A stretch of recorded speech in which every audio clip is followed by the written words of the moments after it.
आज महाराव शेखाजी के इस बलिदान दिवस कार्यक्रम में मंच पर विराजमान क्षत्रिय युवक संघ के संरक्षक सम्मानीय भगवान सिंह जी, मंच पर विराजमान हमारे सांसद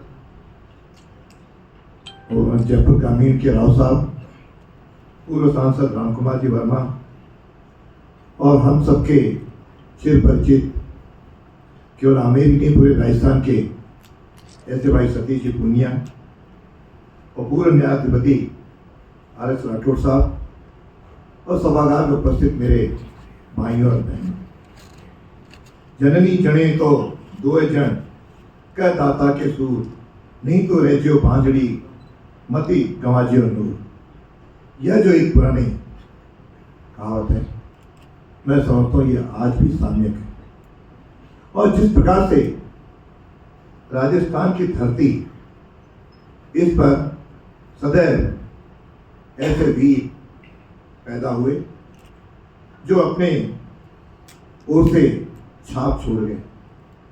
शेखावटी और शेखावत वंश के संस्थापक वीर श्रोमणी वीर शेखा जी के इस बलिदान से बहुत कुछ प्रेरणा मिलती है।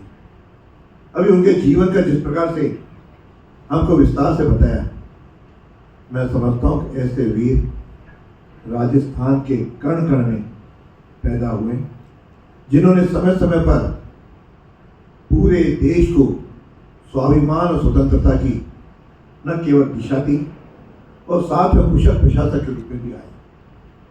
राजस्थान ने तो महाराणा प्रताप का अपने को ध्यान ही, उन्होंने किस प्रकार से संघर्ष किया और पूरा जीवन अर्पित करके पूरे भारत को एक नई दिशा दी। और मुझे भी इसलिए ध्यान आ रहा है कि जब हम इतिहास जो आज पढ़ाया जाता है वह इतना इस प्रकार से विकृत इतिहास गुलामी के कालखंड का पढ़ाते हैं, तो कई वीरों का जिक्र तक भी नहीं है और कुछ का जिक्र है तो उसे विकृतियां बहुत हैं।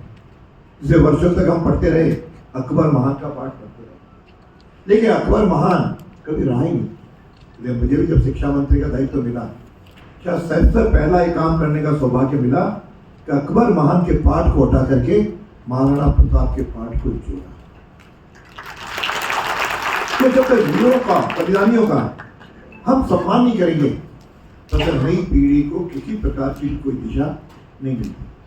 इसे बताइए, महाराव शेखा जी 12 वर्ष की आयु में जो सारा जीवन उनका सामने आता है, सारा वीरता से भरा हुआ, और केवल वीरता ही नहीं दिखाई, अच्छे प्रशासक के रूप में भी सामने आए।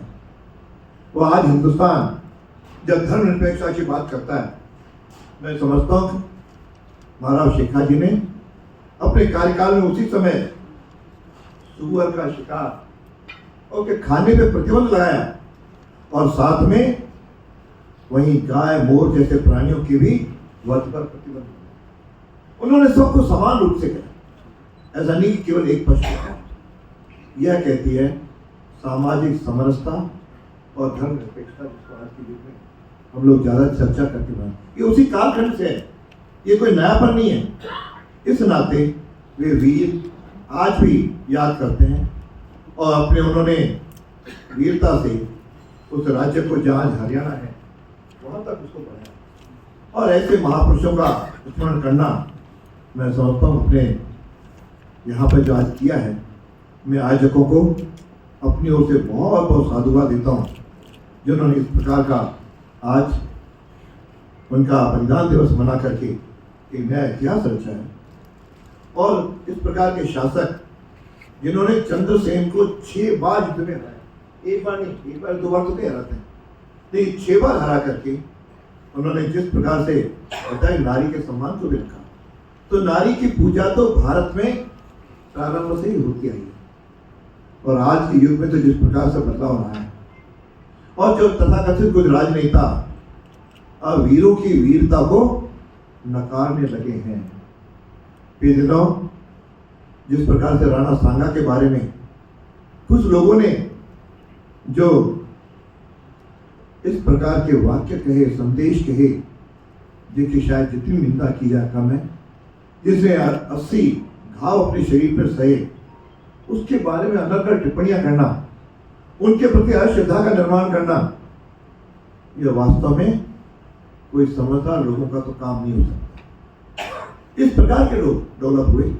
मुझे पसंद आया कि इस बार पहली बार सुप्रीम कोर्ट ने जो पिछली बार अभी अपना निर्णय दिया वीर सावरकर के बारे में, कोई भी किसी वीर के बारे में अनर्गल टिप्पणी नहीं करेगा, चाहे कितना बड़े से बड़ा ही राजनेता क्यों नहीं। और उसके बाद मैं समझता हूं कि शायद अनर्गल टिप्पणी करने वालों को जो चेतावनी थी, यदि अगली बार आपने इस प्रकार की टिप्पणी की तो न्यायालय सीधा उसका संज्ञान लेगा। यह उनके लिए करारा तमाचा भी है कि वीर सावरकर ने भी जिस प्रकार से 2 बार आजीवन कारावास उनको हुआ, किस प्रकार से समुद्र में छलांग लगा करके किनारे पहुंचे, ऐसे वीरों के बारे में आप यदि टिप्पणियां करोगे तो समाज तो सहन नहीं करेगा। ये मेरा विचार है, आप सभी सहमत होंगे। राष्ट्र नायकों का अपमान कभी भी कोई भारतीय स्वीकार नहीं करेगा। उसे अपमान का अपन मतलब नहीं है, और उस अपमान जो करेंगे उनको भी सबक सिखाएंगे। इस प्रकार का जो एक वातावरण और आज के समय में बहुत आवश्यक भी है, क्यों नई पीढ़ी को जब तक इस प्रकार का भाव नहीं जागृत करेंगे तो किस प्रकार आगे बढ़ेंगे। और जब तक नई पीढ़ी को प्राचीन हमारे बलिदानियों का इतिहास घर बैठे उनको संस्कार उसी से मिलेंगे, तब उस देश के बारे में आगे करेंगे। जब आज के जमाने में राष्ट्र प्रथम की बात चल रही है तो राष्ट्र प्रथम केवल कहने से तो नहीं होगा, राष्ट्र प्रथम तो संस्कारों से आएगा। और ये संस्कार वीरों के बलिदान को स्मरण करने से, उनकी वीर गाथाओं से, छोटे बचपन से ही चाहे इतिहास के रूप में पढ़ाएं, चाहे बड़े बुजुर्गों से हम सुने, उससे ही मन में संस्कार मिल सकते हैं। और आज मुझे खुशी है कि हम सब उसको मना रहे हैं। और सीकर के जीण माता जी के पास इस रावता गांव में जब इनकी वीर गति प्राप्त होने वाले स्थान पर जब राव शेखा जी की जो समाधि है, मैं समझता हूँ समाधि को भी अपने को ऐसे अवसर पर तुरंत जा करके उनको भी नमन करने का, श्रद्धा का भाव नई पीढ़ी को ले जाना, हम भी जाएं, केवल अकेले नहीं जाएं, उससे बच्चों को और युवकों को भी साथ ले जाएं, ताकि उससे हम आगे बढ़ें। और इसमें किसी प्रकार की ढुलबन नीति की शायद आवश्यकता नहीं है। और आज मेरे ध्यान है कि अल्लाह की सैन्य शिक्षा प्राप्त करने वाले विद्यार्थी राव शेखा के संस्कारों को अपनाएंगे और समाज में होने वाली जो बुराइयां हैं उसको भी हम मिल करके समाप्त करेंगे। और आज का दिन तो महत्वपूर्ण वैसे भी अक्षय तृतीया का, उस दिन उनका हमारे धर्म, संस्कृति और इतिहास की दृष्टि से ये दिन बड़ा महत्वपूर्ण है। उस दिन उनका बलिदान हुआ है। आइए हम सब उनको बलिदान को नमन करें, उनके जीवन के जो सार्थक पहलू हैं उसको भी जीवन में आगे बढ़ाने की करें और पूरे समाज को इसको आगे ले जाएं।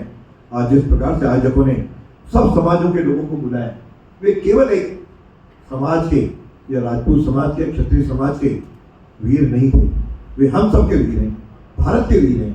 इनको नमन करना हम सबके प्रधानमंत्री है। आइए हम सबके नमन करें। और आज इस अवसर पर आपने मुझे भी याद किया, 2 शब्द बोलने का जो अवसर दिया, उसके लिए मैं आयोजकों का बहुत बहुत धन्यवाद करके अपनी वाणी को यहीं देता हूँ, विराम देता हूँ। बहुत बहुत धन्यवाद। नमस्कार। जय हिंद, जय भारत।